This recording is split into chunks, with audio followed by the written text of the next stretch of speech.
प्रिय दर्शकों, मेरे इस चैनल में आपका हार्दिक स्वागत करता हूँ। आज मैं आप लोगों को बताने जा रहा हूँ एक ऐसी औषधि के बारे में जिसका सेवन अपने आप में रसायन का सेवन माना जाता है। जैसे रसायन के सेवन से दिव्य शरीर प्राप्त होता है और शरीर के रोगों का नाश होता है, बल और आयु की वृद्धि होती है, उसी प्रकार से इस रसायन के द्वारा व्यक्ति में ऊर्जा, ओज, पौरुष इत्यादि भरता है। नवीन रक्त का संचार होता है और व्यक्ति अपने आप में एक श्रेष्ठ स्वास्थ्य का अनुभव कर सकता है। एक दिन मैंने इस रसायन के बारे में बताया भी था, लेकिन एक बार फिर से मैंने सोचा कि आप लोगों को इसके बारे में जानकारी दे दूं। यह औषधि है शिलाजीत। इसे शिलाजतु भी कहा जाता है और यह ज़्यादातर पहाड़ों पर प्राप्त होती है और यह पत्थरों से प्राप्त होती है, इसलिए इसको शिलाजीत कहते हैं। यह काले रंग का एक पदार्थ होता है, चिपचिपा गाढ़ा, और जैसा डामर होता है सड़क में बिछाने वाला, इसी प्रकार से जब इसको खींचा जाता है तो इसमें भी तारें बनती हैं। देखिए,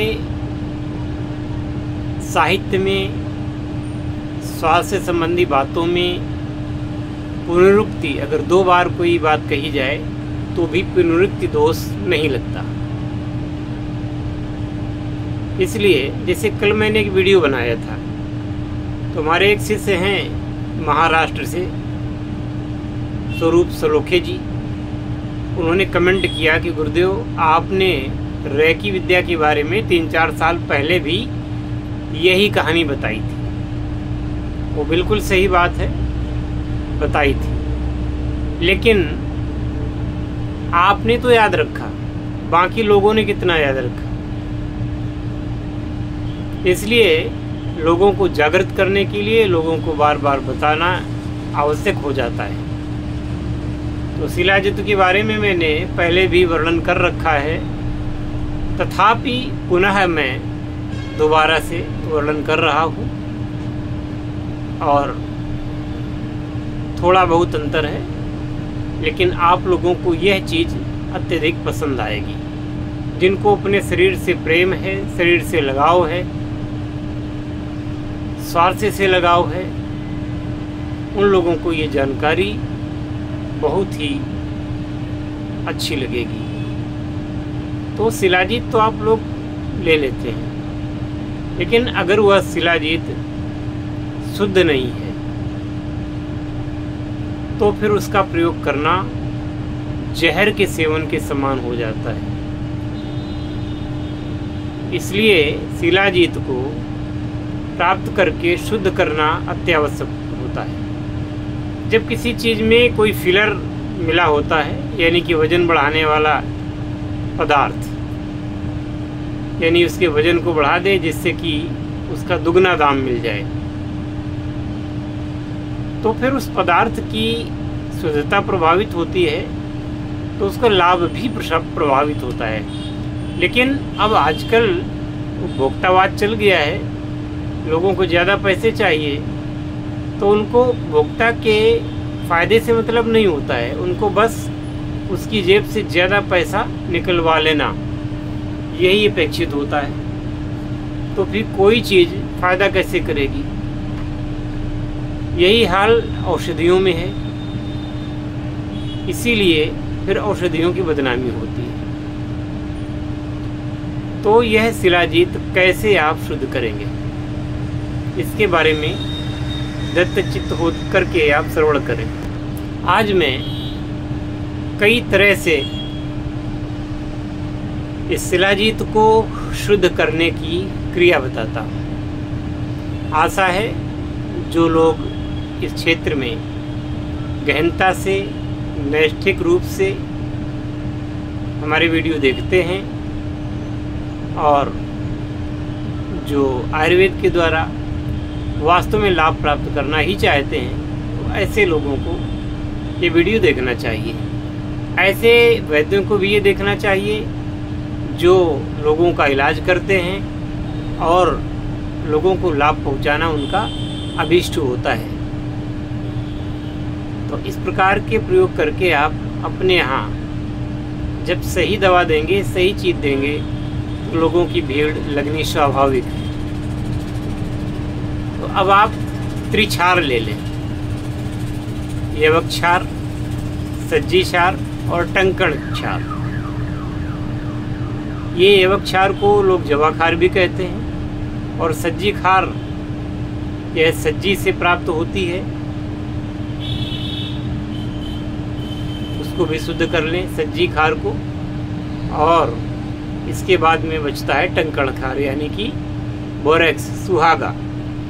अब आप इन तीनों को लेकर के एक में पीस लें। अब इसी में आपको लेना है नींबू का शत। यह है आपको मार्केट में साइट्रिक एसिड के नाम से मिलता है, वो भी ले सकते हैं। टारटारिक एसिड के नाम से भी आपको मिलता है। आप इन दोनों को ले लें। इसके बाद में आपको देसी गौ का सुबह का मूत्र, वह मूत्र जो पहले पेशाब करेगी तो पहले की धार नहीं लेनी है, बाद की नहीं लेनी है, बीच की धार लेनी है आपको, है ना। यह गौमूत्र का विधान है। ये सब चीज़ें इकट्ठे करके बराबर मात्रा में आप इनको एक में कर लेंगे, पीस करके एक में कर लेंगे। अब आपको इसमें शिलाजीत को डाल करके और कम से कम आपको धीमी आग में, मंदाग्नि में पकाना है। तो आप शिलाजीत की पोटली बना लें और इसमें लटका दें, दोला यंत्र के द्वारा आप इसको दे दें तो इसकी अशुद्धि दूर हो जाएगी और आपका ये शिलाजीत तैयार हो जाएगा। इस शिलाजीत को आप इसके बाद में दवाओं में प्रयोग कर सकते हैं। अब अगर यह प्रयोग आपको कठिन लग रहा हो कि भाई ये प्रयोग तो इसमें इतनी चीज़ें लानी पड़ेंगी, तो फिर दूसरा काम है कि आप शुद्ध गोघृत ले लें, गाय का घी, जो बिलौने वाला घी होता है और जो विश्वास पात्र लोगों से लिया गया हो या आपके घर का बना हो।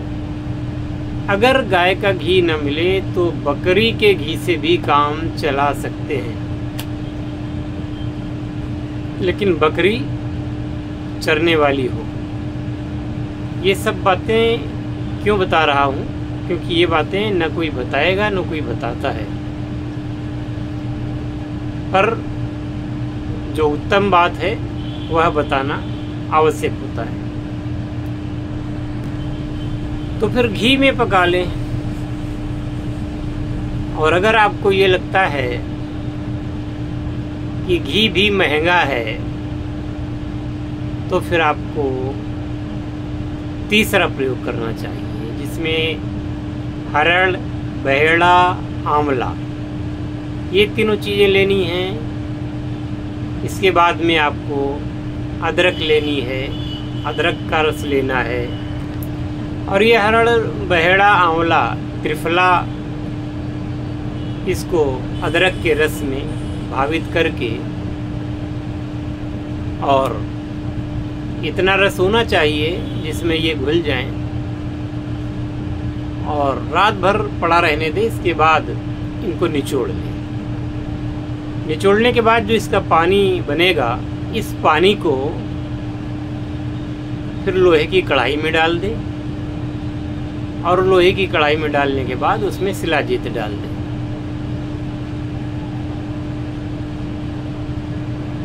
दो दिन पड़ा रहने दें, इसके बाद निकाल करके